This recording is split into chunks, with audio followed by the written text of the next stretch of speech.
함께 기도하겠습니다. 참사랑의 아버지 하나님 감사드립니다. 저희들의 영혼이 흡족하며 만족하며 기뻐할 수 있는 유일한 곳은 우리 주 예수 그리스도, 우리 영원하시고 영존하신 아버지 하나님 안밖에는 없습니다. 그 안에서만 저희는 자유하며 그 안에서만 저희는 풍요를 누리며 그 안에서 저희들의 영혼은 구원함을 얻으며 그 안에서 저희 영혼은 안식을 누립니다. 그것을 저희들에게 생명의 선물로 허락해 주시고자 저희들을 불러내시고 세상 가운데서 하나님을 사랑하며 사모하며 살아갈 수 있는 그 하나님의 영의 말씀까지 부어주셨사오니 이제 저희들은 영원토록 주님의 것입니다. 이와 같은 은총을 받은 저희들이 이 시간에 또한 주의 말씀을 듣고자 하옵나니 그 말씀이 저희들을 강건케 하여 주옵소서.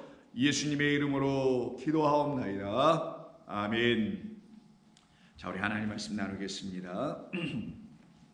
계속해서 마가복음 11장 15절 이하 18절까지 보겠습니다. 마가복음 11장 15절 이하 18절까지 보겠습니다. 우리 함께 같이 읽도록 합니다. 그들이 예루살렘에 들어가니라. 예수께서 성전에 들어가사 성전 안에서 매매하는 자들을 내쫓으시며 돈 바꾸는 자들의 상과 비둘기 파는 자들의 의자를 둘러엎으시며 아무나 물건을 가지고 성전 안으로 지나다님을 허락하지 아니하시고 이에 가르쳐 이르시되 기록된 바 내 집은 만민이 기도하는 집이라 칭함을 받으리라고 하지 아니하였느냐. 너희는 강도의 소굴을 만들었도다 하시매 대제사장들과 서기관들이 듣고 예수를 어떻게 죽일까 하고 꾀하니 이는 무리가 다 그의 교훈을 놀랍게 여김으로 그를 두려워함일러라. 아멘. 자, 오늘은 이 본문 15절부터 18절에 걸쳐 있는 이 본문의 말씀을 통해서 우리에게 이렇게 잘 알려져 있는 예수님의 예루살렘 성전 안에서 그 안에서 매매하는 자들의 상을 엎으시고 그들이 팔고 있는 비둘기나 등등의 모든 물건들까지 다 엎으시고 쫓아내버리시는 그런 말씀과 그리고 그 말씀에 연이어서 붙어있는 17절에 여러분들에게 아주 잘 알려져 있는 우리 귀에 좀 익숙한 말씀이 있죠. 내 집은 만민이 기도하는 집이라 라는 말씀과 그에 반대되는 너희가 그런데 그 집을 강도의 소굴로 만들어 놓았도다 라고 하시는 이 말씀이 기록된 본문이 오늘 우리가 함께 읽고 묵상해야 할 본문입니다. 이 말씀을 통해서 우리가 알아야 될 많은 진리가 이 안에 담겨 있습니다. 우리 하나님께서 당신의 백성들에게만 들려주시는 또 알게 해주시는 이 말씀 속에 담아놓으신 이 말씀 속에 마치 그 보화처럼 보물처럼 숨겨놓으셨다고 할까요? 감춰놓으셨다고 할까요? 그래서 우리 주님을 구하고 찾지 아니하는 자들은 그 보물과 보화를 절대로 찾아낼 수 없기 때문에 주님을 구하는 성도들은 반드시 이 본문 속에 담겨있는 그 하늘의 보화를 갖게 될 것입니다. 그 일이 일어나는 시간이 이 말씀을 오늘 여러분이 듣는 이 시간을 통해서 나타나기를 바랍니다. 먼저 예수님께서 예루살렘에 들어가셨습니다. 먼저 예루살렘이라는 성 안으로 들어가시겠죠. 그런데 그 성 안에는 아주 중요한 건물이 하나 있습니다. 바로 다름이 아닌 예루살렘 성전이라고 하는 곳입니다. 그래서 예수님은 그 성전 안으로도 들어가십니다. 그 성전 안은 성전을 에워싸고 있는 이 담장이 있고요. 담장 안에 첫 번째 뜰이 있는데 그것을 이방인의 뜰이라고 하고요. 그 다음에 유대의 여인들이 들어갈 수 있는 여인의 뜰이라는 것이 그 다음에 있고요. 그 다음에 또 다른 담장 하나를 더 지나가면 문 하나를 지나가야 그때 유대 남자들만 들어갈 수 있는 뜰이 하나 나옵니다. 바로 예수님께서는 그곳까지 지금 들어가셨음을 우리가 이 말씀을 통하여 유추해 볼 수가 있게 됩니다. 더 나아가서 그곳에서 우리 예수님께서 만난 사람들을 보니까 매매하는 자들이라 라고 되어 있습니다. 그리고 그들을 다 내쫓으시네요. 여기에서 왜 예수님은 그 매매하는 자들을 내쫓으셨을까? 그 매매하는 내용을 보니까 돈을 바꾸며 또 비둘기를 파는 자들이라고 이렇게 되어 있습니다. 이들이 예수님 보시기에 무슨 잘못을 했기에 이와 같은 일을 예수님은 단행하시게 되었던 것인가? 예수님의 눈에만 비춰진, 즉 그분의 눈에서만 밝혀지고 들추어나야 하며 보여질 수 있는 그 유대의 땅에 있는 그 예루살렘 성전에서 하고 있는 그 매매하는 자들의 잘못된 부분이 무엇이었길래 예수님은 그들을 회초리를 채찍 같은 걸 만들었다고 다른 본문에서도 말씀도 하시죠. 그렇게까지 하시면서 그들을 내쫓는 이유가 무엇이었을까?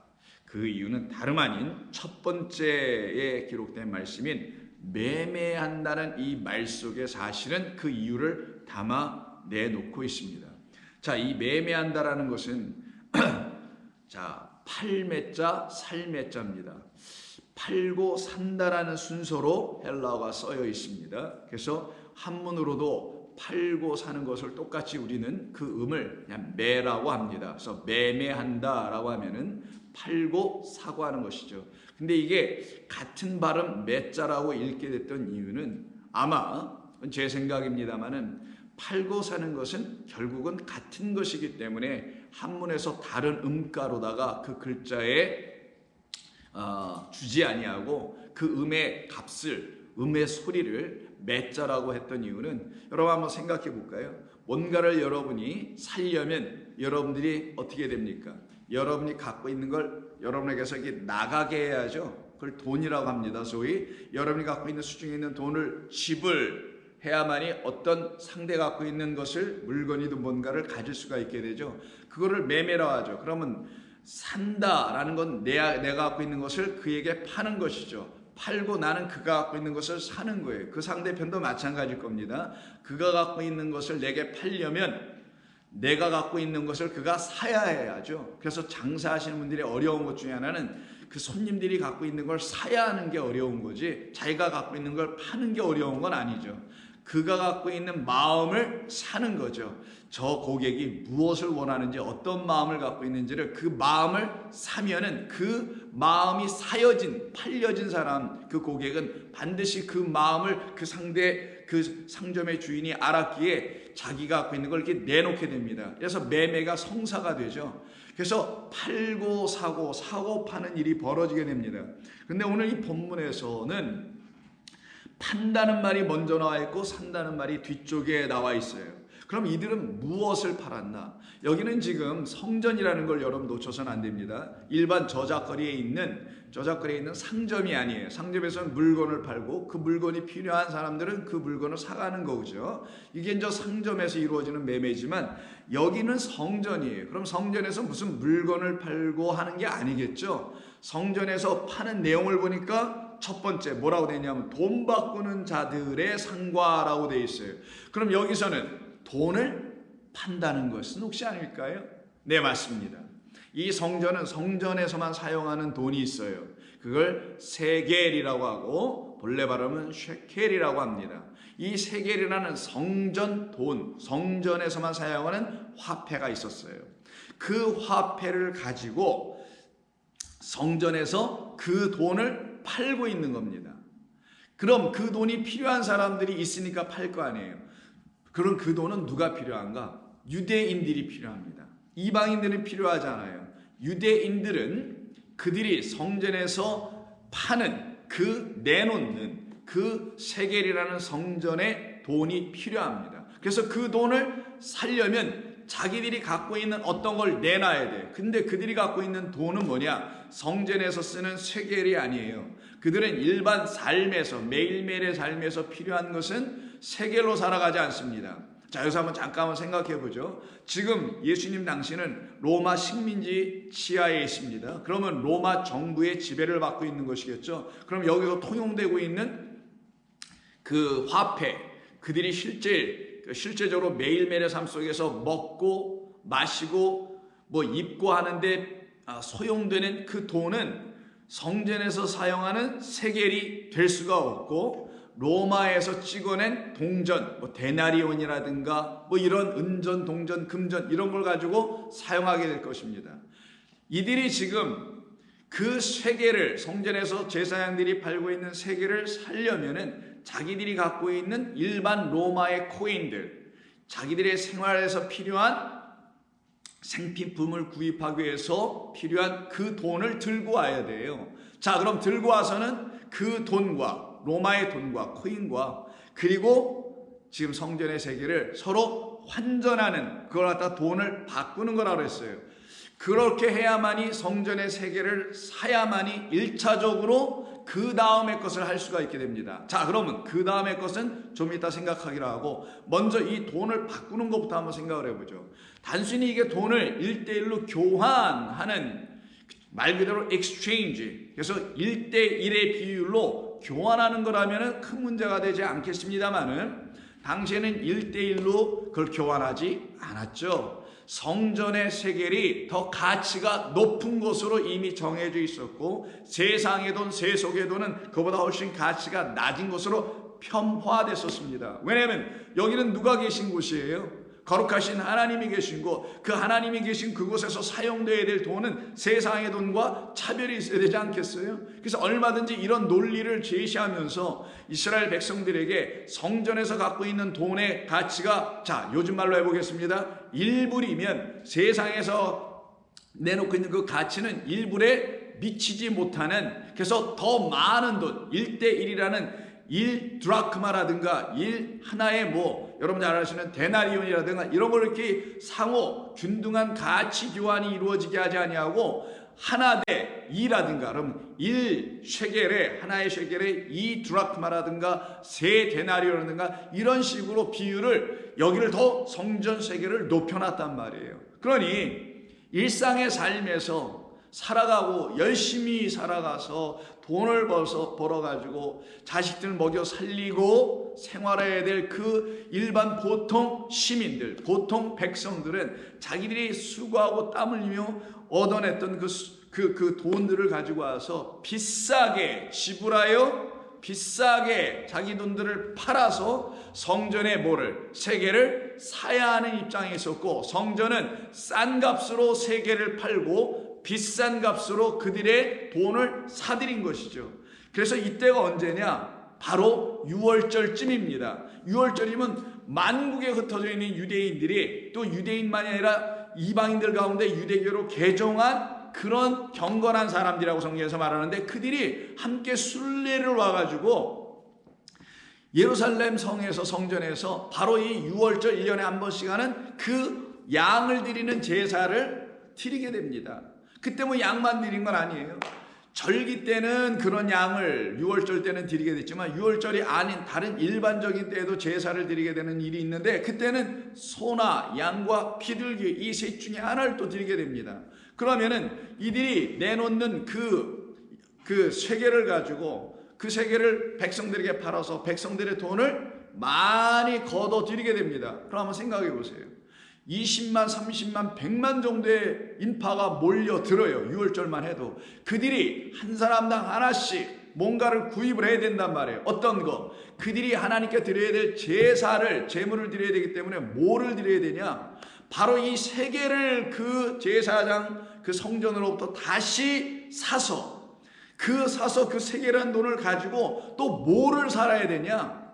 소나 양이나 그리고 비둘기를 사야 됩니다. 특별히 6월절 때는 어린 양을 사게 돼 있어요. 자, 이렇게 하면은 이들은 다시 그 세계를 가지고 양을 사고 또 소를 사고 뭘 사야 될 거 아니겠어요? 그러면 그들은 또 한번 생각해 보자고요. 성전에 있는 제사장들은 왜 거기에서만 소와 양과 비둘기를 판매하게 됐을까? 그 이유는 다른 데 있지 않을 겁니다. 흠없고 점없는 것이어야 되거든요. 하나님께 드릴 때는. 그럼 하나님께 드리는 것이 흠없고 점없는 것을 누가 또 확인하고 검증해 주냐? 인을 찍어줘서 합격 이렇게 해줄 수 있느냐? 바로 그 제사장들이 했어요. 그럼 제사장의 눈에 따라 결국은 판명되고 판별된다는 거잖아요. 제사장이 볼 때 이거는 멀쩡하지 않네? 하나님 보시기에 합당하지 않아? 근데 그래서 평민, 일반적인 사람들이 볼 땐 괜찮아 보이는데, 근데 제사장들이 아니야 라고 눌러버리면 그냥 끝이거든요. 그러니 그걸 뻔히 알고 있는 사람들은 자기들이 먼 길을 뭐 갈릴리에서 시작해서 뭐 여리고에서 시작해서 사방 각처에서 그냥 양들을 데리고 그 먼 길 오면 이 양들이 다치거나 흠이 생기거나 하니까 그렇게 해봤자 소용이 없다는 걸 알아서 자기들이 그냥 돈주머니를 차고 와가지고는 그 돈을 가지고 쇠개를 먼저 사고 그 다음에 쇠개를 가지고 뭘 하냐? 양을 사게 되는 겁니다. 소도 사게 되고요. 비둘기도 사게 됐던 거예요. 그러면 이때 성전에서 한번 생각을 해볼게요. 제사장들이 자기들이 내놓을 수 있는, 자기들이 갖고 있는 소나 양과 비둘기는 그들의 기준에서 볼 때는 최상품이라고 해야 되지 않겠어요? 최고의 것이라고 반드시 말하지 않겠습니까? 세상에서 내놓는, 세상에서 구입할 수 있는 소, 양 혹은 비둘기와는 근본적으로 다른 흠도 없고 점도 없는 것일 테니 더 가격이 어떻게 하겠어요? 또 올라가지 않겠습니까? 밖에서 비둘기 한 마리 사는데 1불이었는데 여기서는 10불을 내야만이 살 수 있는 이런 구조를 얼마든지 만들어낼 수 있지는 않을까요? 사실 그랬습니다. 그래서 6월절 한 번만 치르면은 예루살렘 성전의 국고는 이 세상 돈으로 가득 채워졌던 거예요. 온 세상의 돈들이 다 모였던 겁니다. 이 나라 저 나라. 근데 당시에는 로마의 코인이 최고니까, 로마의 화폐가 최고니까 그 돈으로 가득 메웠어요. 자, 그럼 여기서 아이러니한 일이 벌어집니다. 성전에서 제사장들은 거룩한 돈이라 해서 쇠개를 백성들에게 팔고 그들의 눈에서 거룩하지 못하고 세속적이라는 돈들은 어떻게 해요? 잔뜩 갖고 와서 성전 금고에다 가득 그 곳간에다가 채워놓고 쇳대로 잠궈놓고 그걸 다 누가 쓰냐? 대제사장과 그 아문들, 그 아속들이 그거를 가지고 부귀영화를 누릴 수 있지는 않았을까요? 네, 사실 또 그랬습니다. 바로 이것을 백성들이 몰랐을까요? 알았죠. 그러나 거기에 대하여 수백 년, 수천 년 동안 아무 말도 하지 않았습니다. 왜? 이게 그들이 만들어 놓은 전통이요, 법이요, 이것을 가지고 하나님의 뜻이라, 이것이 아니면 너희들은 하나님께 드릴 수 있는 양과 소와 비둘기가 없게 되면 그들은 어떻게 됩니까? 구원 못 받아요. 용서 못 받아요. 절기 못 지켜요. 더 나아가서 이스라엘에서 밖으로 쫓겨나는 자가 되고 그 공동체의 한 일원이 될 수가 없습니다. 소위 요즘 말로 하면 excommunicate 된다고 하죠. 커뮤니티에서 X 되는 거, 밖으로 쫓겨나는 거. 그래서 excommunicate 돼버리는, 완전히 제거돼버리는 사람들, 더 쉬운 말로 완전히 왕따가 돼버리는 사람들, 사회적 왕따, 종교적 왕따, 전체적으로 관계적 왕따를 일으키게 할 수 있는 여러 가지 근거와 힘과 파워와 권세와 권력을 다 함께 갖고 있는 것이 바로 이 성전이에요. 그럼 이 성전은 그런 세속적 권세들이 오히려 더 집중된 곳이 아닐까요? 하늘의 거룩한 권능, 능력, 하나님의 자녀가 되게 하시는 아버지의 말씀이라는 권세는 하나도 찾을 데가 없고 오직 세상도 하지 않고 있는 세상보다 더한 일들을 이곳에서 지금 하고 있지 않을까요? 네, 하고 있었습니다.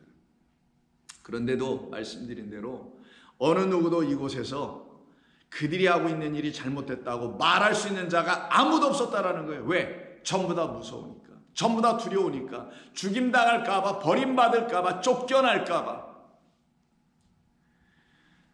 그래서 아무도 거기에 대해서 말하고 있지 못하고 있을 이때 예수님께서 이곳에 들어가신 거예요. 그리고 매매하는 자들, 뭘 매매하는 거예요? 이들이 그러면 결국은 이들은 세상의 돈을 다시 사고 자기들이 갖고 있는 뭐를 팔아요?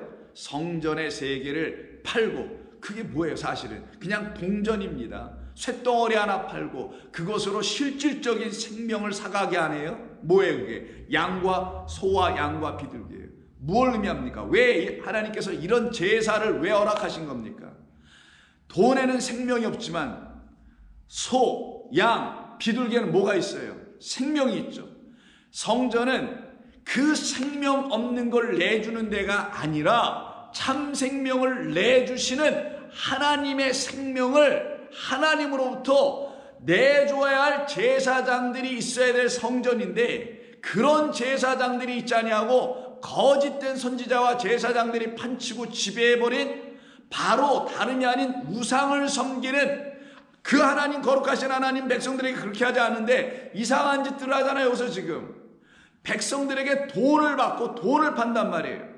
겉으로 형식적으로는 뭘 팔아요? 그 돈 가지고 다시 비둘기, 양, 소를 팔지만 그것은 그들에게 생명을 주는 것으로의 역할을 못 해내고 있거든요. 그럼 그들이 팔았던 건 결국은 돈이었던 것이고 물질이었던 것이고, 그들이 또 거둬들이려고 했던 것은 그 사람들의 영혼 아니었을까요?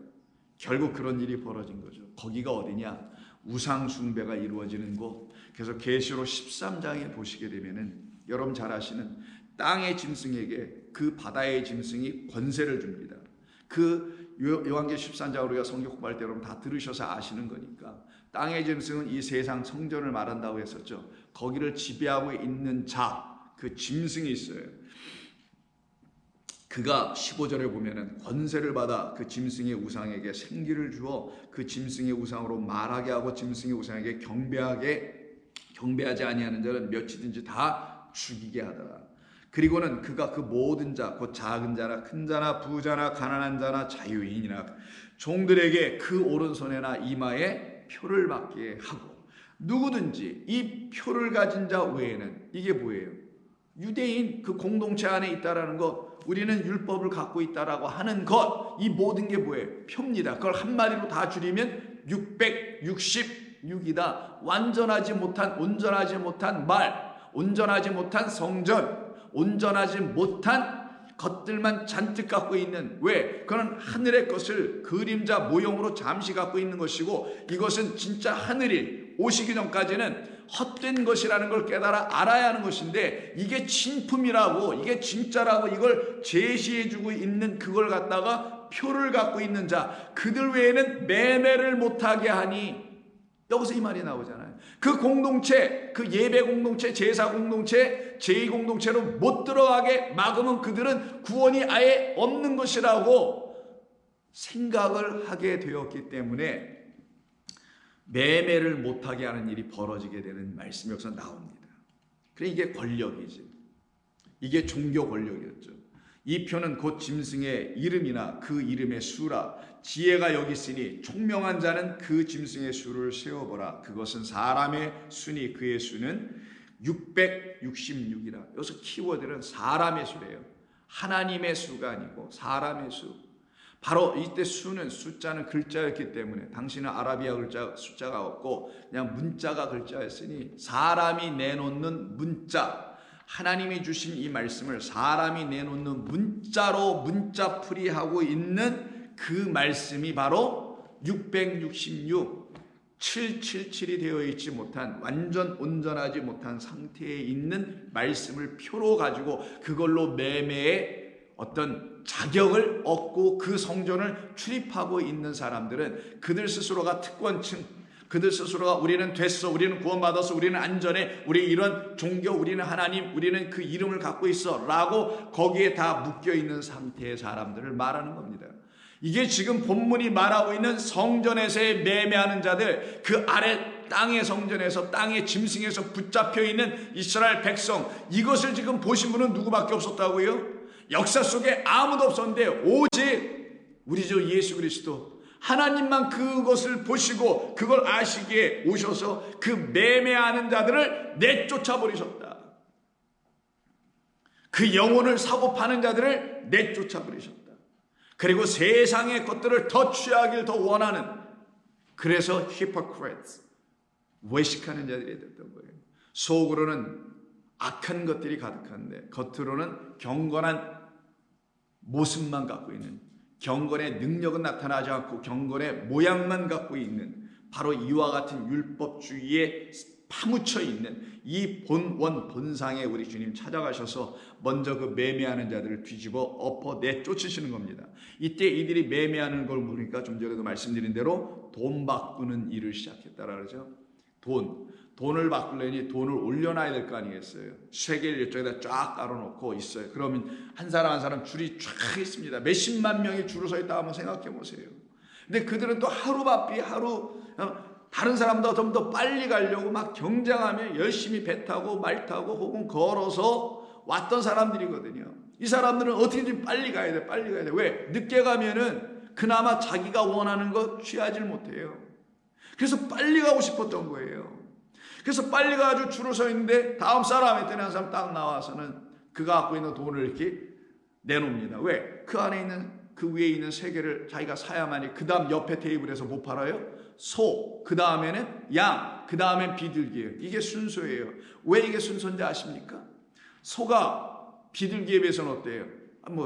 소가 양부터 해요. 소가 양에 비해서 등치도 크고 보기도 좋고 실제 값도 많이 나오니까 더 좋아 보이죠. 또 양은 비둘기에 비해서는 어때요? 더 좋아 보이죠. 그럼 비둘기는 제일 밑에 거예요. 이게 무엇을 의미하냐면 자기의 수입에 따라서 소를 살 수 있는 사람은 소를, 아니면 양을, 아니면 비둘기. 아무리 가난해도 집비둘기 아니면 산비둘기라도 가지고 와서 제사를 드리게 돼 있어요. 피 없는 제사는 아니 되기 때문에.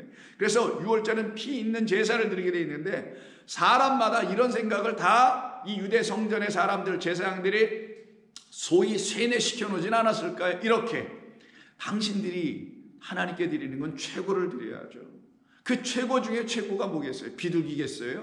비둘기보다 좋은 건 양 아닙니까? 양보다 좋은 건 뭐예요? 소 아니에요? 당신들이 1년 내내 애써 준비한 그 정성과 그 피땀 흘려서 애써 모은 그 정성을 다하여 하나님을 섬기자고 하는, 섬기려고 하는 그 열심의, 사랑의, 헌신의, 충성의, 봉사의 마음을 가지고 당신들이 드리고 싶은 최고의 게 뭐겠어요? 비둘기겠습니까? 아니죠.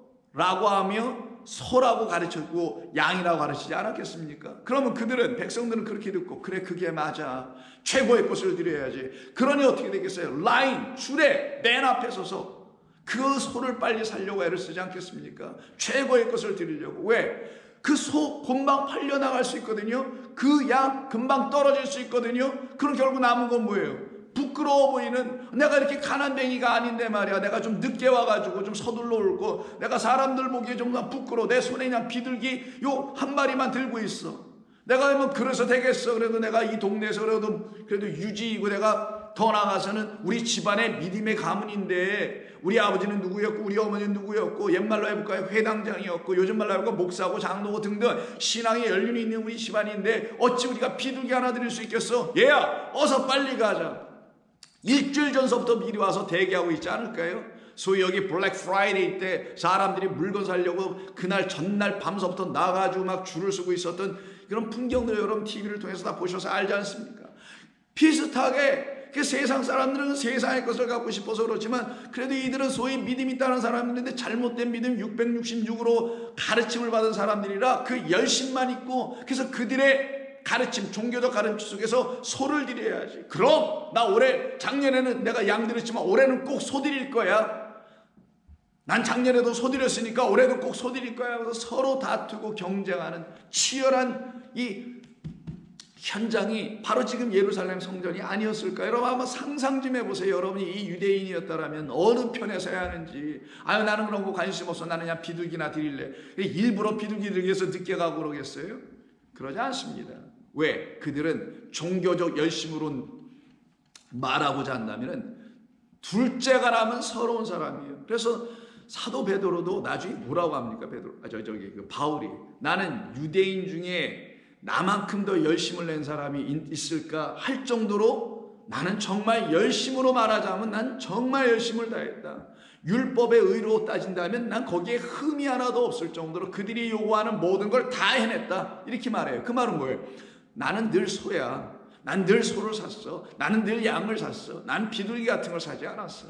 근데 오늘 본문을 보시게 되면 이 돈 바꾸는 자들이 돈을 어디다 놨다고 하냐면 상 위에다 놨다고 합니다. 이 중요한 말이 하나 있어요. 왜 이 상 위에다 놨다고 하실까요? 이 상이 도대체 무슨 상일까요? 환전하는 테이블이겠죠. 돈을 놓는 상이겠죠. 그러나 이들이 지금 올려놓는 이 돈 때문에 이 백성들은 지금 거기서 뭐만 사가고 있어요?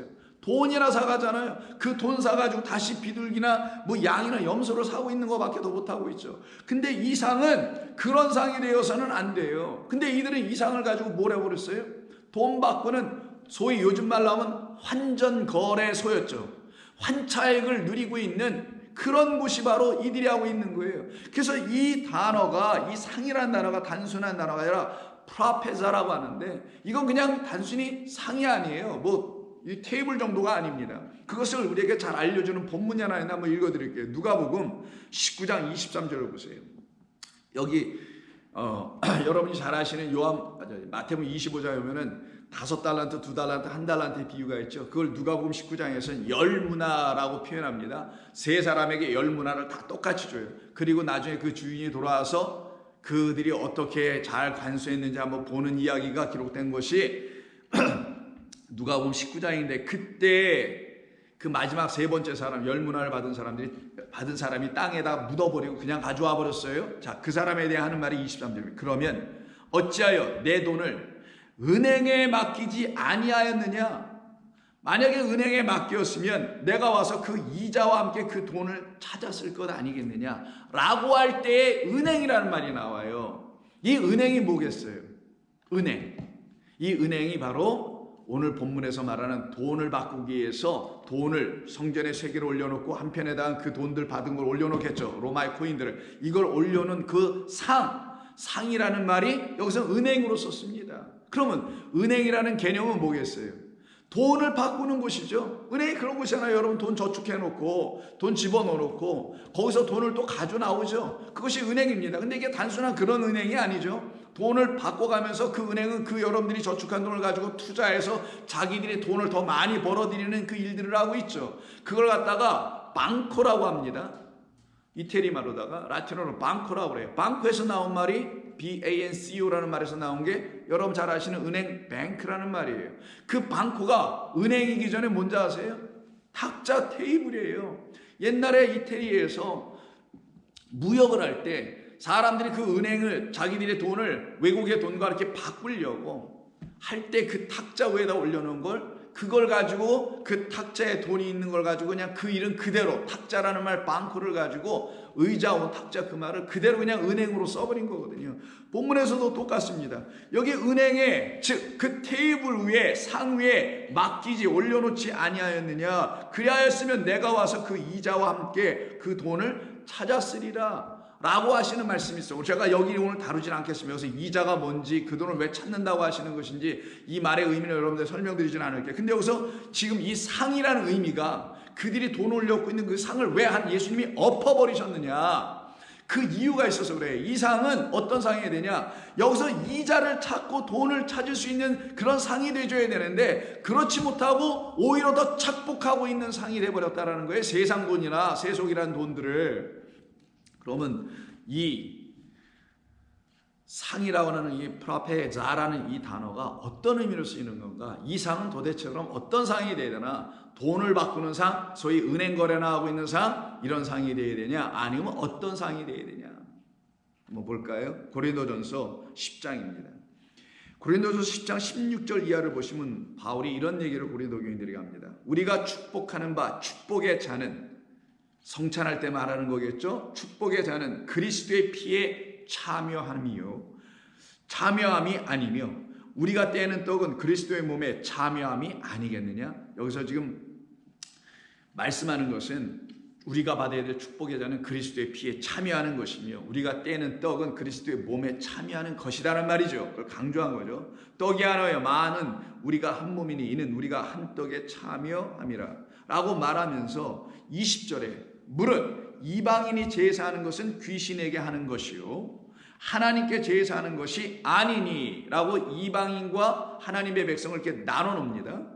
그들의 제사가 서로 다르다는 걸 얘기해요. 나는 너희가 귀신과 교제하는 자가 되기를 원하지 않는다. 그러면 이방인들이 하는 건 귀신에게 제사 드리는 거니 귀신과 교제하는 것이란 말이겠죠. 그러면서 다시 그 잔과 떡에 대해서 또 말을 해요. 너희가 주의 잔과 귀신의 잔을 겸하여 마시지 못하고 주의 식탁과 귀신의 식탁에 겸하여 참여하지 못하리라 라는 말을 해요. 여기서 식탁이라는 말이 나옵니다. 귀신의 식탁과 주의 식탁. 이 식탁이라는 말이 오늘 본문에 나와 있는 그 상을 얘기하는 거예요. 이게 프라페자라는 말입니다. 이 프라페자라는 상은 오늘 본문에서는 돈을 환전하는 상으로 쓰고 있지만 사실은 그건 돈을 환전하는 상으로 써서는 안 되는 거겠죠. 무엇으로 써야 된다고요? 주님의 식탁이 되게 하여 되는 상이 되어야 된다는 것을 말해야 되는데 그 역할을 못하고 있으니 그 상은 뒤집어 엎어버리고 우리 주님께서 다시 차려내 주실 당신이라는 예수 성전 안에서만 펼쳐지는 상이 하나 있어요. 그 외에는 진짜 뭐가 올라가냐? 당신이라는 떡과 당신이라는 포도주가 올라간 그 식탁이 있어요. 그게 예수님의 제자들을 요 이야기 다음에 뭐예요? 예루살렘 성에 들어서 싹 쓸어버리고 난 다음에 유월절 식사를 하시죠. 그때 그 식탁에 올려온 게 뭡니까? 떡과 포도주죠. 그 식탁이 똑같은 이 식탁이란 말이에요. 그런데 이들은 그런 식탁, 하나님이 내주시는 주의 식탁, 생명을 주는 식탁을 내놓지 못하고 소와 양과 비둘기나 팔아버리는 그런 식탁이 돼버린 돈을 파는 자들이 됐다라는 걸 말하는 겁니다. 그러니 그들은 주의 잔을 마신 자들이 아니고 주의 식탁을 먹어본 자들이 아니겠죠. 그들이 갖고 있는 주의 잔, 주의 식탁이라고 하는 그것들은 전부 다 귀신의 잔이 되어버리고 귀신의 식탁이 되어버렸다는 걸 말합니다. 이게 지금 성찬을 말하는 이야기 속에서 나오는 거잖아요. 우리가 하고 있는 성찬들, 교회들이 하고 있는 성찬들. 성찬이 무엇인지를 모르면 성찬, 거룩한 식탁이에요. 말 그대로 거룩한 식탁. 그 거룩한 식탁이 무엇인지를 모르면 주님의 죽으심을 그냥 기념이나 하는 소위 일종의 제사, 조상들이 죽은 날짜를 기억하고 1년에 한 번씩 드리는 제사나 드리는 거에 그 이상의 의미가 있을까요? 없을까요? 없죠. 주님의 식탁이 뭔지를 모르고 주님이 차려주신 그 식사인 떡과 포도주를 먹고 마시지 못하는 자들이 성찬이나 하고 있거나 교회에서 그걸 때마다 시마다 하고만 있다면 그들은 마치 문화권, 우리 동양 문화권에서, 한국 문화권에서 제사를 드리는 거와 뭐가 다르냐? 이걸 갖다 20절에서 무릇 이방인이 제사하는 것, 귀신에게 하는 것이요 하나님께 드리는 제사는 그런 것이 아니다. 조상들의 죽은 날이나 기억하며 드리는 그런 제사가 아니다. 성찬은 거룩한 식탁이 되어야 하는데 그 성찬이 거룩한 식탁이 우리를 거룩한 자, 말 그대로 젖먹고 흠없는 자, 말 그대로 젖먹고 흠없는 하나님의 말씀들이 다 되는 자, 우리를 하나님께서 위에 머리부터 발끝까지 이렇게 들여다보실 때 젖먹고 흠없고 온전한 자, 내가 완전하니 너희도 완전하라, 내가 거룩하니 너희도 거룩하라는 그 말씀 그대로 다 이루어진 자들, 어떻게 그 귀신의 식탁과 귀신의 잔을 먹어서 된 게 아니라 그 세상 성전이라는 그 세상 교회라는 그곳에서 팔아 제끼고 있는, 그래서 영혼들이나 사서 그 영혼들을 다 구덩이에 집어넣고 나 있는 그런 거짓된 양식과 거짓된 말들을 먹고 그것으로 또 제사나 드리게 하는 그런 식탁에서는 결단코 생명 얻는, 우리의 영혼이 정말 구원받는, 우리의 영혼 안에 진짜 생명인 하나님의 말씀과 영이 들어와지는, 그래서 우리가 어떻게 돼요?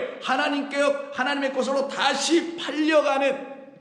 그래서 매매는 하나님께서 우리에게 당신의 것을 파시고 우리의 것을 사가시는 겁니다. 우리에게 있는 것은 우리의 것을 하나님께 팔고 하나님의 것을 우리는 다시 사야 되는 거예요. 우리에게 있는 죄와 허물을 하나님께 팔아버리고 하나님께서는 당신이 갖고 있는 참된 생명이라는 그리스도 예수라는 당신의 아들 우리에게 그 몸값 피값으로 우리에게 다시 팔아주시고, 그걸 받고서는 그 피값 몸값 그리스도의 몸값 생명값으로, 그게 뭐였어요? 말씀, 진리의 말씀, 영의 말씀을 가지고 하나님의 생명을 다시 클레임하여 살 수 있는 자 되게 만들어야 되는데 이들이 그러지를 못하고 있네.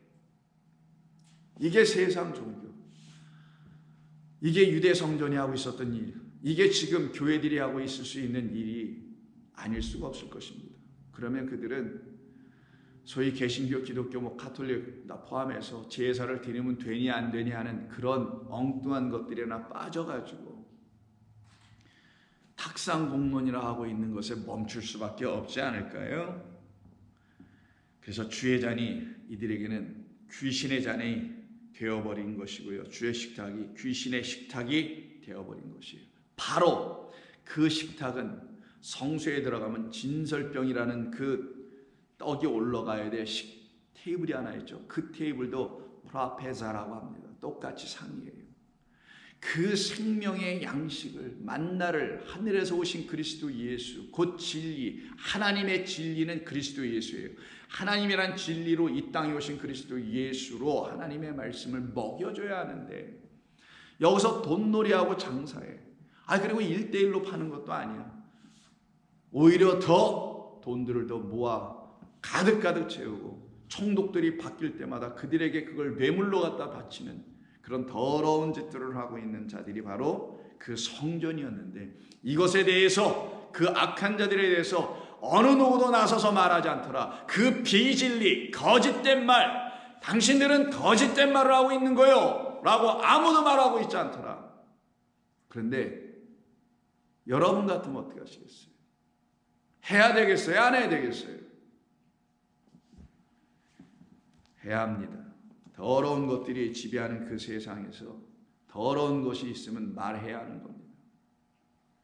특별히 이 교회를 통해서는 더욱더 말할 수 없는 거짓된 일들이 수없이 나올 수 있는 아주 위험한 곳이 바로 이 은폐되어 있는, 가려져 있는 교회일 수 있는데, 그곳에서 하나님의 생명의 말씀을 주지 아니하고 거짓된 것들을 교인들, 성도들로부터 다시 사들이고 그들에게 또 거짓된 것들을 팔아버리는 그런 일들을 만약 하고 있다면, 여러분들은 일어나서 거짓에 대해서 분명히 지적을 하고 그 더러운 성전에서 나와야 되는 게 맞는 거예요. 뭐 어디 갈 데 없다고요?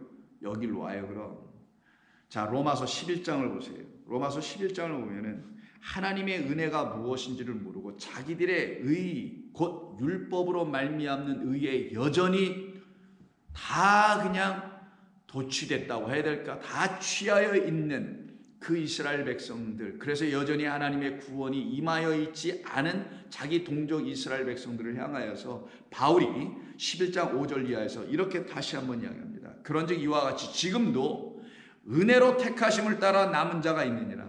만일 은혜로 된 것이면 행위로 말미암지 않음이니 그렇지 않으면 은혜가 은혜되지 못하게 되었느니라. 그런즉 어떠하냐? 이스라엘이 구하는 그것을 얻지 못하고 오직 택하심을 입은 자가 얻었고 그 남은 자들은 우둔하여졌느니라. 그래서 우둔한 자들은 이스라엘 백성들을 말하는 거예요. 그들이 바로 이 본문 속에 있는 예루살렘 성 안에서, 성전에서 지금 그런 짓들, 매매하는 짓을 하고 있는 사람들인 것이죠.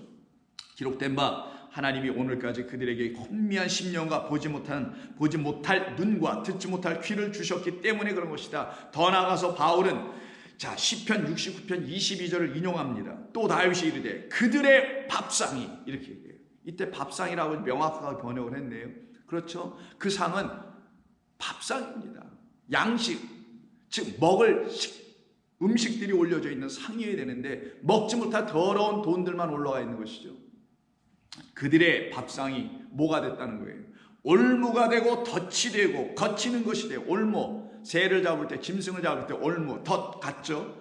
거치는 것, 안에다가 걸어가는 길에 이렇게 물 하나, 돌풀이나 나무를 이렇게 걸어놓고 줄을 매달아놔, 양쪽에. 그래서 그거 돌아다 어떻게 해? 넘어지고 쓰러지고 거기에 걸려 잡히게 하는 것이죠. 그게 무엇다고요? 그들이 내놓는 귀신의 식탁, 그들이 내놓는 밥상이라는 거. 근데 그거 먹으면 다 어떻게 돼요? 썩을 양식이니 죽지. 썩을 양식 먹고 썩은 음식 먹으면 내 속도 썩어 문드러져 다 병 걸려 죽게 될 거 아니겠습니까?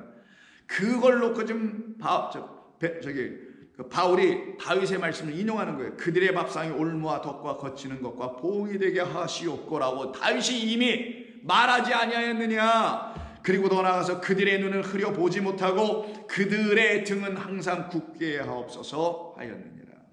이 상태를 갖다가 실족. 그러므로 내가 말하노니 그들이 넘어지기까지 실족하였느냐? 그럴 수 없느니라. 그들이 넘어짐으로 구원이 이방인에게 이르러 이스라엘로 시기나게 하려 함이라. 결국은 바울의 소망은, 기도는 그로 인하여 시기나게 하여 이방인들이 막 구원받는 것을 보고 유대인들이 왜 저러는 거야? 우리는 뭐야? 라고 하면서 그들도 이 대열에 합류하게 하려고 하시는 하나님의 뜻이 있었을 것이다. 근데 그들이 여전히 지금 주의 식탁을 먹지 못하고 귀신의 식탁, 주의 잔을 마시지 못하고 귀신의 잔을 서로 나누어 먹고 거기에서 취하여 만국으로 말미암아 음행하게 만드는 진노의 포도주를 서로 마시고 있네 라고 하는 이야기입니다. 마태복음 15장을 보시면 한 귀신 들린 딸을 가지고 있었던 가나안 여인, 수로보니게 여인에 대한 이야기가 있죠. 주님, 내 딸이 심히 흉악한 귀신에 들렸는데요, 불쌍히 여기셔서 내 딸을 좀 고쳐달라고 해서 그에게 옵니다. 근데 예수님이 그래, 아유 먼 길 와서 얼마나 그동안 고생이 많았어 라고 하면서 다독거려주면서 곧바로 그 문제를 해결해 주기는커녕 24절 예수께서 대답하여 이르시되 나는 이스라엘 집에 잃어버린 양 외에는 다른 데로 보내심을 받지 아니하였다라는 말을 던집니다. 근데 이 여인이 이스라엘 집에 있는 사람이 아니에요. 여긴 중요한 키워드가 있어요. 그 여인도 한때 이스라엘 집에 잃어버린 양으로 있었는데 거기서 어떻게 됐다? 나왔다라는 걸 알려주려고 가나안 여자라고 한 거예요. 그 성에 여전히 남지 않고, 그래요, 거기에는 전부 다 사람들을 잃어버린 양들로 만드네요. 목자 없는 양들로 만드네요. 오병이의 표적 기적을 일으키실 때 목자 없는 양같이 불쌍히 여기셨더라죠. 왜? 날이 저물었는데 먹을 것이 없어. 똑같은 이야기. 잃어버린 양, 그 식탁에 하나님의 생명의 양식을 올려놓지 못하고 있는 이 세상 이스라엘의 집, 이 세상화되어 있는 이스라엘이라는 교회와 성전들, 그곳에 잃어버린 양들이 가득하다. 나는 다른 곳으로 보내지 않았어. 하나님은 나를 바로 거길로 보냈어. 라는 말을 던지십니다. 왜? 이 여인을 테스트하시는 거죠. 내가 바로 잃어버린 양이라고 너 생각하느냐? 아니면 너는 귀신 들린 딸이나 하나 갖고 있어서 인생이 너무나 힘들고 고단하고 아프고 쓰려서 내게 그냥 찾아온 거냐? 아니면 너는 나라는 목자가 정말 없어서 인생의 고단함을 지금 경험하고 있는 사람이냐? 나라는 잔과 나라는 식탁 양식을 먹고 싶어서 너 나에게 정말 찾아온 거냐? 여러분들은 정말 그 예수가 필요합니까? 아니면 죽은 다음에 정말 천국 가고 싶어서, 다른 말로 하면 지옥 가기가 두려워서 예수 믿습니까? 이때 여자가 와서 엎드려 절합니다. 예수께 절하며 이르되 주여 저를 도우소서. 이미 그 말에 다 담겨있죠. 이 여인의 말에. 이 여인의 말에 이 말을 무슨 말인지 알아듣지 못했다면, 예수님께서 말씀하신 이 말씀이 잃어버린 양 외에는 내가 다른 데로 보내심을 받지 않았다는 이 말씀을 못 알아들었다면, 그럼 나는 아니네요. 당신은 나를 위해서 오신 분이 아니네. 저는 이방 여인이니까. 만약 이랬다라면 그 다음에 저를 도와달라는 말을 할 수가 없었겠죠. 대답하여 이르시되 자녀의 떡을 취하여 개들에게 던짐이 마땅하지 아니하니라. 테스트 넘버 2, 두 번째 테스트. 내가 정말 자녀라고 생각하느냐? 네, 저는 자녀입니다. 근데 하나님의 자녀, 그 성전 안에서 하나님의 자녀로 만들어져야 될 하나님의 자녀인데 제가 지금 개가 돼버렸습니다. 어떤 개? 그 주인의 상에, 주인의 식탁에 얼씬도 못하는 개가 됐습니다. 다른 말로 해볼까요? 주인의 식탁인 줄 알고 가보니 거기는 정말 주인의 식탁이 아니었네요. 더러운 것들, 돈이나 바꾸고 양이나 소나 비둘기나 팔고 있는 그것을 우리의 양식이라고 내주고 있는 그런 식탁이었네요. 라고 이 여인은 거기서 나온 여인. 그래서 하는 말이, 나는 개 취급받고 있습니다. 이방인 취급받고 있습니다. 나는 돼지 취급받고 있습니다. 라는 말로 자녀의 떡을 개들에게 던짐이 마땅하지 아니합니까? 진짜 자녀를 위한, 나 그 자녀인데요 하나님. 나 주님, 나 그 자녀인데요. 당신이 찾아야 되고 당신에 의해서 만들어지는 그 하나님의 자녀인데요. 내가 지금 개가 돼버렸습니다. 왜? 그 자녀들이 먹어야 될 떡을 못 먹으면 그들은 개, 동물, 짐승, 말씀 없는 자가 되는 것이니 내가 그 처지가 되어 있습니다. 그러니 이 개 같은 나에게, 개 되어버린 나를 개처럼 만들어는 이 세상 성전, 이 교회들로 인하여 만들어진 나를 불쌍히 여주셔서 나에게 그 떡 좀 던져주세요. 저들이 만들어있는 귀신의 식탁은 내가 안 가겠습니다. 죽으면 죽었지. 개처럼 살아도 좋으니까 나에게는 당신이 그 떡을 주시는 식탁을 내게 주세요. 여자가 이르되 주여 올소이다마는 개들도 제 주인의 상에서 떨어지는 부스러기를 먹나이다. 아멘. 이 진리를 서로 대답하고 화답하는 걸 물어보세요. 진리를 묻고 진리로 하다, 진리로 묻고 진리로 하다. 예수 믿는 건 이 정도가 돼야 되는 거예요. 이 여인처럼. 여러분들이나 저 모두가 뭐라고 했다고요? 올소이다. 당신은 진리를 말했습니다. 맞습니다. 개들에게 던짐이 마땅하지 않죠. 어떤 게 하나님의 양식, 그 떡이 무엇인지를 모르는 그 세상 성전에 있다고 하는 자칭 유대인, 자칭 그리스도인, 그러나 여전히 주의 식탁과 잔을 마셔본 적이 전혀 없고 매년마다 제사나 드리고 한 달에 한 번씩 성찬이나 하고 앉아있는 그런 주의 성전은 성전이 아니고 그런 식탁도 잔도 아니란다. 자녀의 떡은 그런 개들한테 주는 게 아니야. 바로 너에게 주려고 하는 거야. 올소이다. 주님의 마음을 깨달았던 여자가 올소이다. 개들도 제 주인의 상에서 떨어지는 부스러기를 먹나이다. 내가 바로 당신이 찾는 그 개입니다. 나는 저들에서 개 취급받고 쫓겨났습니다. 저 성전에 난 가고 싶지도 않습니다. 왜? 거기는 생명이 없으니까, 양식도 없으니까요. 그 상에는 더러운 것만 있으니까요. 그러니 떨어지는 부스러기라도 먹겠습니다.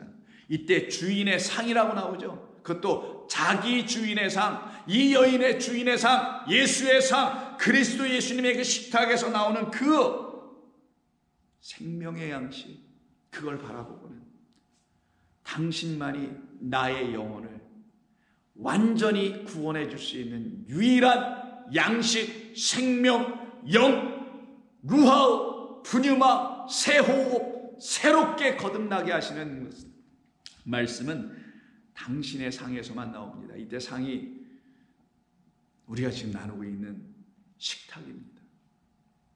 환전 거래하고 있는 그런 상에서는 하나님의 양식이 백성들에게 들어가지 않죠. 그러나 이 상에서는 생명이 들어오기 시작합니다. 이에 예수께서 대답하여 이르시되 여자여 너의 그 믿음이 크도다. 내 소원대로 되리라. 우리 주님이 하시는 말씀입니다. 그때로부터 그의 딸이 나으니라. 이 상을 내주지 못하니 거짓된 상을 예수님이 어떻게 하겠어요? 뒤집어 엎어야지. 이 강대상에서 생명의 양식을 공급해 주지 못하면 이 상도 엎어져야지. 그리고 저도 여기서 나가야지. 그러나 생명의 양식이 이 제단에서, 이 강단에서, 그리고 이 상에서, 이 강대상이라는 여기서 강문이라는 상이 아니라 생명의 양식을 자녀들에게 내줄 수 있는 교회가 되길 위하여 성도 여러분 기도해 주세요. 제발 좀 하시는 줄도 제가 압니다. 그래 여러분들도 저도 그 생명의 주님 우리 주님으로부터 식탁 얻어 먹고 우리의 영혼이 풍성하게 살찌게 되지 않겠습니까? 이게 첫 번째로 우리 주님께서 지금 돈 바꾸는 자들의 상을 뒤집어 엎으신 거예요. 두 번째는 뭘 엎으셨냐? 비둘기 파는 자들의 의자를 둘러 엎으셨다고 본문 15절에서 말합니다. 왜 비둘기 파는 자들의 의자를 둘러 엎으셨을까요? 말씀드렸죠 아까. 여러분들 이해를 도모하기 위해서 맨 처음에 그들이 지나가야 될 곳은 환전하는 그 상, 거기서 뭘 못 먹었어요? 주님의 식탁을 못 먹었어. 그러니 어디로 가야 돼요? 옆으로 또 가야지. 만약 거기서 주님의 식탁을 다 먹었어, 주의 몸과 피, 살과 피, 생명의 양식을 먹었어, 먹고 마셨으면 옆으로 갈 필요가 있어요? 없어요? 그 양과 소와 양과 비둘기를 사러 갈 필요가 있어요? 없어요? 없죠. 왜? 우리 그분이 누가예요? 우리 주님이 양이니까 그 양을 이미 식탁에서 먹었잖아, 양고기로. 그럼 어떻게? 집으로 돌아가면 되지. 근데 옆으로 가야 하네. 그러니 그것도 어떻게 하셔야겠어요? 이것도 없애버리셔야 되죠. 근데 여기 보니까 소와 양과 비둘기가 있어야 되는데 이 본문에서는 소와 양은 없고 뭐만 있어요?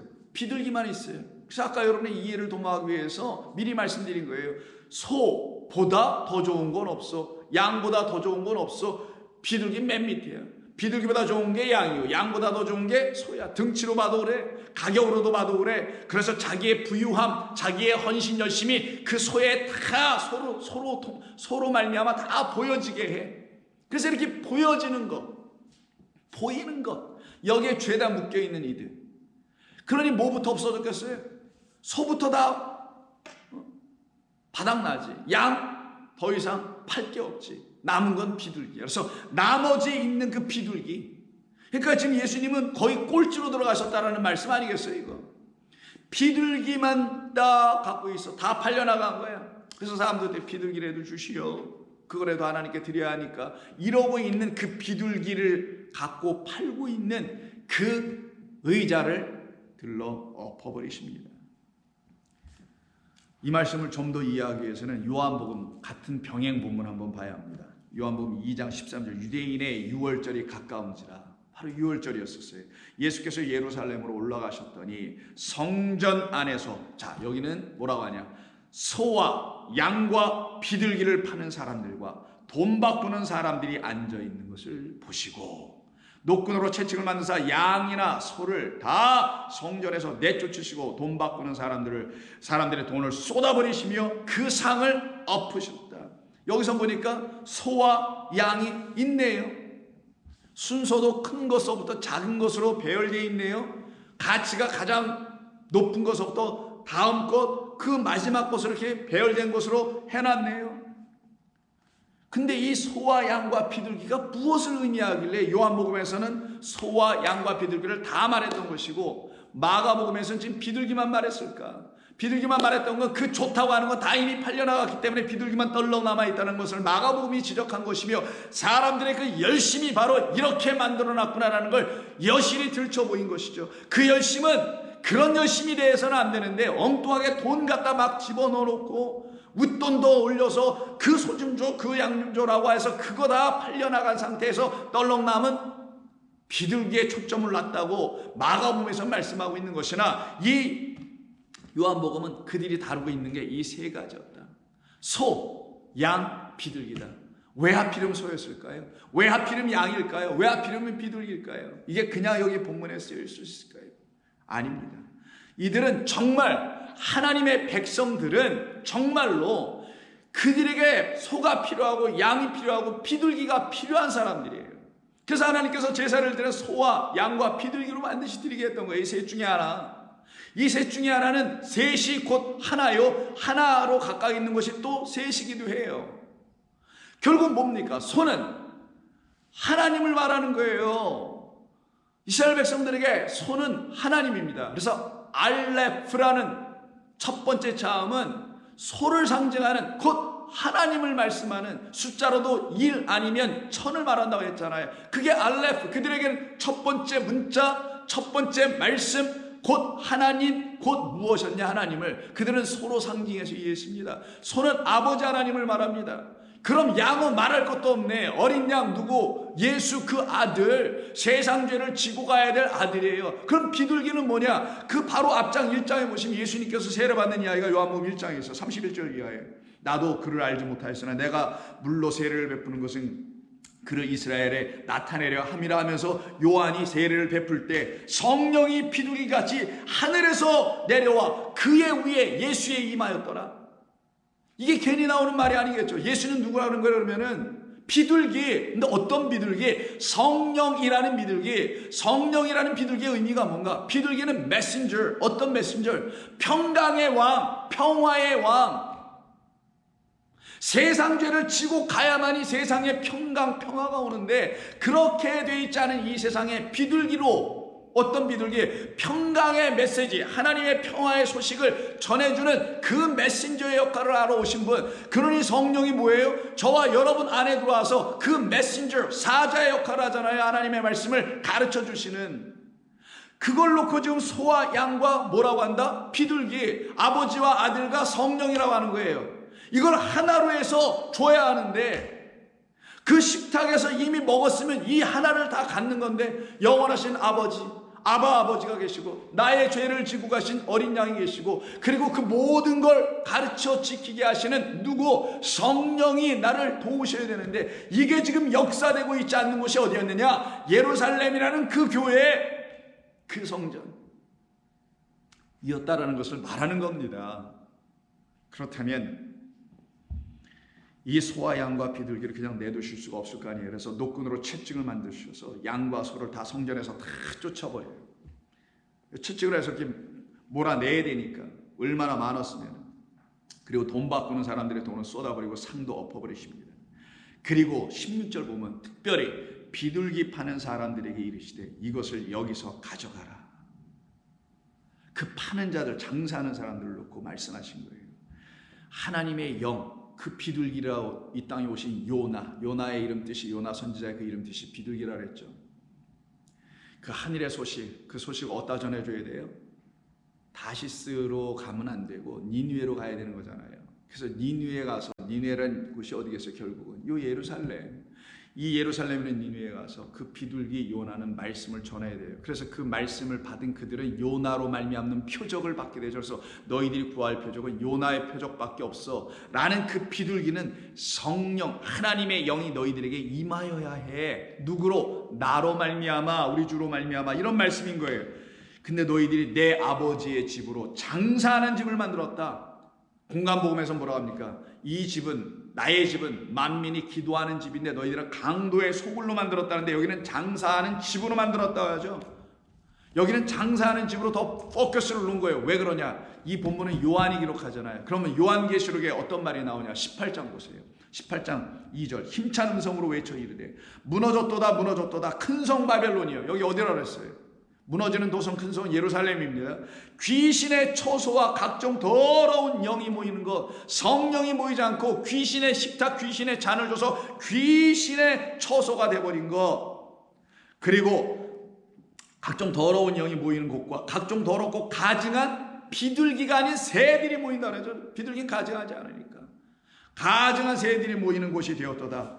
그곳에서 귀신의 잔을 서로 나눠 마시죠. 그 음행의 진노의 포도주로 말미암아 만국이 무너졌으며 또 땅의 왕들이 그와 더불어 음행하였으며 땅에 누구 상인들, 이게 장사한다는 그 단어에 요한복음에서 비둘기 파는 그 장사하는 집으로 만들었다는 이 장사하는 사람들, 이 상인들도 그 사치의 세력으로 치부하였다. 그럼 이 상인들이 지금 세계 경제를 좀 주름잡고 있는 그런 상인, 그런 무역하시는 분들, 비즈니스 하시는 분들, 사업하시는 분들 놓고 말하는 거겠어요? 아니죠. 이 성전에서 그 매매하는 자들, 제사장들, 종교인들, 지도자들, 이들을 말하는 거예요.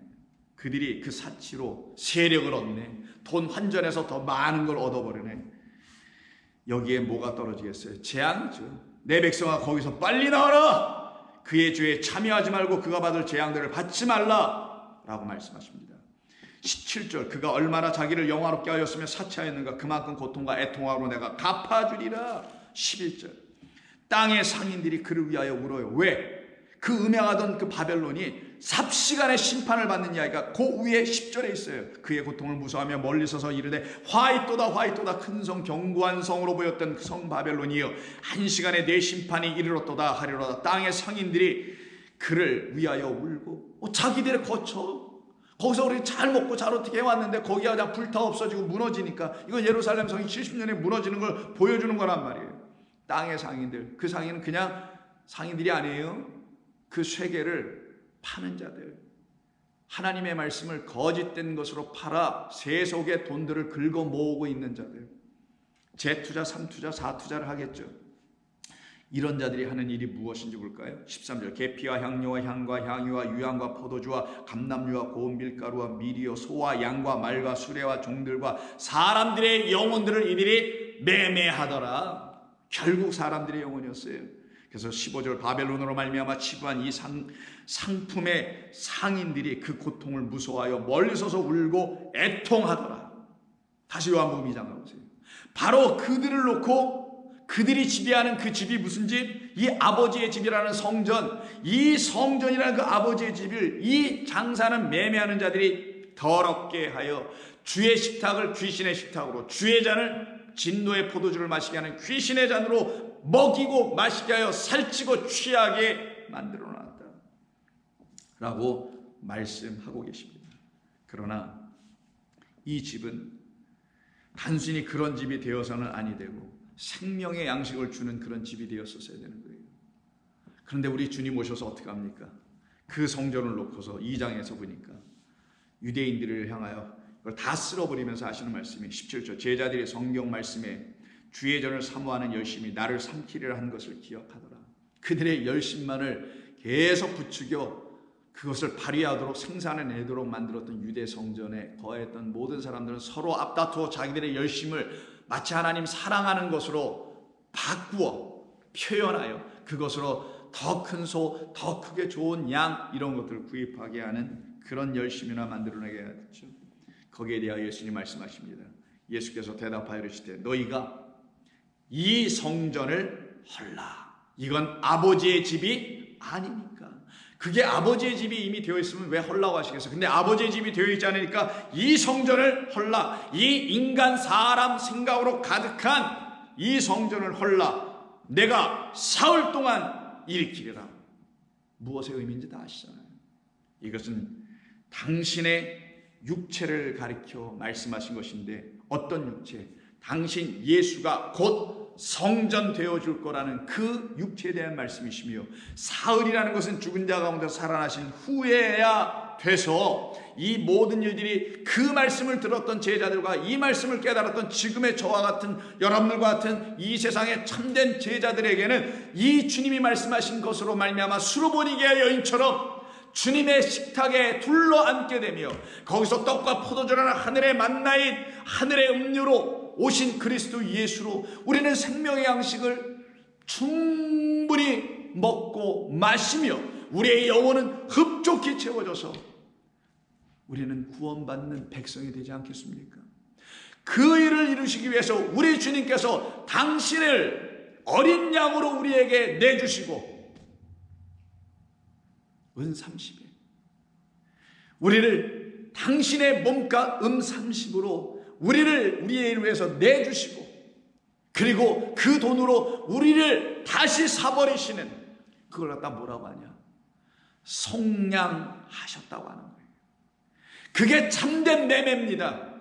당신의 피값, 당신의 몸값, 당신의 목숨, 당신의 영이라는 그 생명을 우리들에게 내어주어 우리들에게 그것을 팔아 우리는 그것을 매입하고, 우리 안에 있는 더럽고 흉악한 죄와 허물과 우리의 모든 무지를 그 몸값 피값으로 대신 그 피값 땅에다 묻어버리고 그 예수 그리스도의 생명을 사버리는 자들, 영원을 천국을 드디어 기쁨과 생명으로 가질 수 있는 참된 매매가 이루어지는 곳이 예수 성전에서만 이루어지는 겁니다.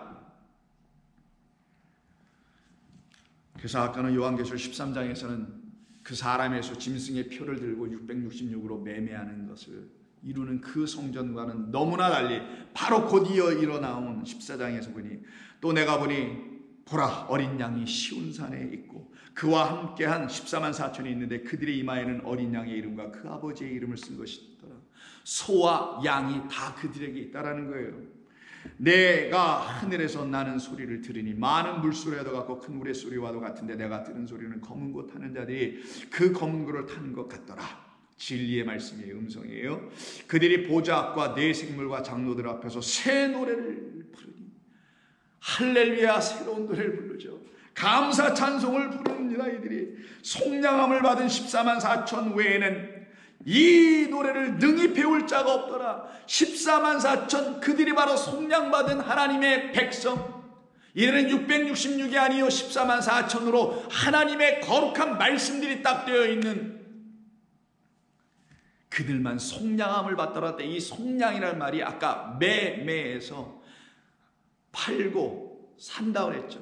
이 사다에 해당되는 단어가 이 속량하다라는 단어로 다시 여기서 바뀐 겁니다. 똑같이 그냥 buy, 사다라고 할 수 있어요. 시장에 가면은, 시장에서 나 이거 살래요를 할 때 그거 buy, 아고라조라고 합니다. 아고라는 시장을 말해요. 광장이나 시장. 거기 가서 물건을 사야 하니까. 그래서 아고라에 나가서 시장에 가서 뭘 사오는 것. 그래서 아고라조라는 단어가 뭘 구입하다 사다에 buy 한다고 하는 거예요. 근데 우리 주님께서 이 세상이라는 시장, 이 세상이라는 헛된 것을 팔고 사는, 영혼들을 팔고 사는 이 세상의 시장에 그 성전에 오셔서 우리들의 영혼을 당신의 영으로, 우리들의 이성적 가치의 기준에서 가장 앞다고 하다는 상식과 양심과 도덕과 윤리로 잔뜩 무장하고 있는 그런 죽어있는 우리의 영혼들을 당신의 생명 있는 영과 진리의 의의 말씀으로 다 바꾸어주는, 정말 하나님이 원하시고 하나님이 이루시기 원하셨다는 진짜 환전소가 우리 예수 그리스도의 성전 안에서만 이루어지는 겁니다. 나의 죄와 허물을 그가 죽으심으로 다 취하여 버리시는, 그리고 그로 나는 생명을 얻네요. 이걸 속량받았다는 단어로 쓴 거예요.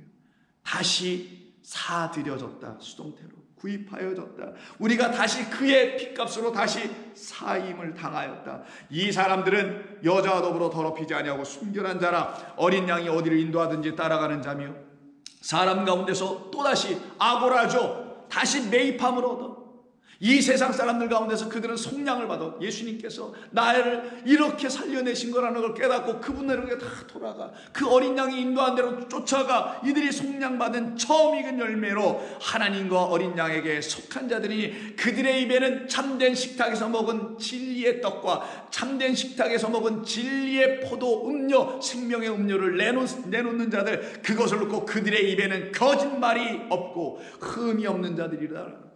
이들은 흠없는 점없는 양이나 염소나 비둘기를 드리는 자들이 아니요 흠없고 점없는 우리 주 예수 그리스도 곧 흠없고 점없는 하나님의 거룩한 말씀 정말 진리의 말씀이 흠없고 점없는 거란 말이에요. 그 말씀으로 우리에게 다시 넣어주신 그 주님을 따라가더라. 앞에 있는 5장도 볼까요? 그 말씀을 가르쳐주는 그 하나님을 가르쳐주는 그 율법이라는 말씀이 7인으로 봉인되어 있는데 이걸 떼줄 사람이 없어. 꽉 잠겨 있어서 아무도 못 풀어. 그 말은 아무도 이 말씀을 풀어 설명해 줄 수가 없는데 그 오른손에 들고 있는 그 두루마리를 어린 양 다윗의 지파에서 그 사자 그 어린 양이 이기셔가지고는 그 두루마리 인을 떼실 수 있는 능력을 갖고 있네. 그분이 그걸 하나하나씩 떼줍니다. 7절 그 어린 양이 나와서 보좌에 앉으시니 하나님의 오른손에서 두루마리를 취하시니라. 두루마리를 취하심에 네 생물과 24장로들이 그 어린 양 앞에서 엎드려 각각 검은과 향이 가득한 큰 대접을 가졌으니 이 향은 성도들의 기도들이라. 그들이 여기서도 새 노래를 불러 이르되 두루마리를 가지시고 새 노래는 진리를 말하고 새 말씀 그 인봉을 떼기에 합당하시도다. 일찍이 죽임을 당하사 누가? 나의 죄를 지고 하는 그 어린 양이 죽임을 당하사 각 족속과 방언과 백성과 나라들 가운데 그 사람들 가운데서 사는 사람들을 피로 사서 피로 아고라조해서 피로 다시 우리를 매입해 들이셔서 하나님께 들으시고 이걸 찬송하네요. 이걸 찬송해. 우리가 이런 사람들입니다. 그들로 우리 하나님 앞에서 나라와 제사장들을 삼으셨으니 그들이 땅에서 왕노릇하리라. 여러분, 예수님이 다 쓸어버린 그 성전은 더 이상 이 세상에 있지 않아요.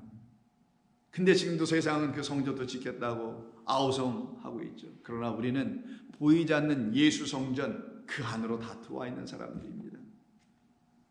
무교회주의자는 아니지만 그런 교회를 지향하지는 않아요.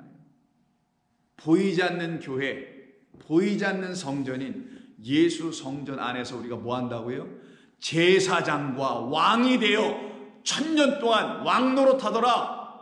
영원하신 그 말씀으로 왕이 되어 살아가더라. 그게 바로 너희는 왕같은 제사장이요 나라여 족속이요 나의 소유니 너희가 전에는 긍휼을 얻지 못하였으나 지금은 긍휼을 얻은 자들이로다. 이 긍휼을 잃어버리고 제사나 열심히 드리고 있었던 저와 여러분들에게 우리 주님 오셔서 바로 이 5장에서 말씀하신 것처럼 이와 같은 말씀으로 우리에게 이미 약속 다 하신 대로 그가 우리를 위해서 죽으신 누가 돼요? 나의 참 좋은 친구, 나의 참 좋은 친구. 그래서 나는 그분 때문에 그 식탁에서 이 말씀이란 식탁에서 날마다 주님 주시는 양식 받아 먹고 기뻐하고 춤을 추며 찬송하며 새 노래로 하나님을 찬송하는 참된 경배와 예배를 드릴 수 있는 사람들이 되어 있게 된 것입니다. 이게 그냥 된 것이 아니에요. 나의 참 좋으신 친구인 그리스도 예수께서 저와 여러분에게 오셔서 이와 같은 일을 다 이루셨기 때문입니다. 바로 그와 같은 성도들은 날마다 주님을 찬송하며 날마다 그 말씀을 사모합니다. 귀하신 친구 내게 계시니 나 주 안에 늘 기쁘다. 그 피가 내 죄 씻으셨으니 나 주 안에 늘 기쁘다. 나 주 안에 늘 기쁘다. 나 주 안에 늘 기쁘다. 주 나와 늘 동행하시리.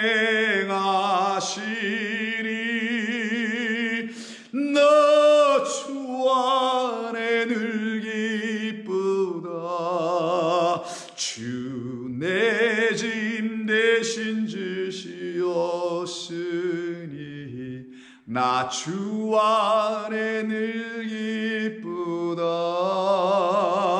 그 생명 버려 나를 구하니 나 주 안에 늘 기쁘다. 나 주 안에 늘 기쁘다.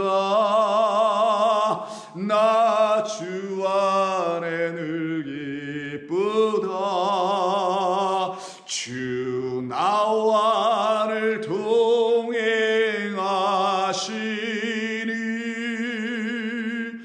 나 주 안에 늘 기쁘다. 여러분, 우리 이제는 그 소와 양과 비둘기가 다 되어 이 땅에 독생자 그 한 분으로 오신, 그 하나로 오신 우리 주 예수 그리스도 안에서 우리 기쁨을 누리시며 사십시다. 기도합니다. 하나님 감사합니다. 오늘 저희들에게 주신 이 말씀이 헛되지 아니하고 복되게 하여 주실 줄로 믿습니다. 거짓되지 아니하고 참되게 하여 주실 줄로 믿습니다. 귀신의 식탁에 둘러앉아 헛된 양식 먹고 배부른 자들 되지 아니하고 주님의 식탁에 둘러앉아 매일매일 먹으나 여전히 가난한 심령들 되게 하여 주시옵소서. 날마다 주님의 양식을 구하며 주님의 생명의 말씀을 구하는 종들이 되게 하여 주어서 주님과 늘 동행함의 기쁨을 잠시도 빼앗기거나 놓치지 않게 우리의 영혼을 붙들어 주시옵소서. 우리를 속량하시고 우리를 다시 당신의 핏값 몸값으로 매입하여 당신의 아버지, 우리의 영원하신 아버지께 드리신 우리 주 예수 그리스도를 찬송하며 감사하며 우리 주님의 이름으로 기도하옵나이다. 아멘.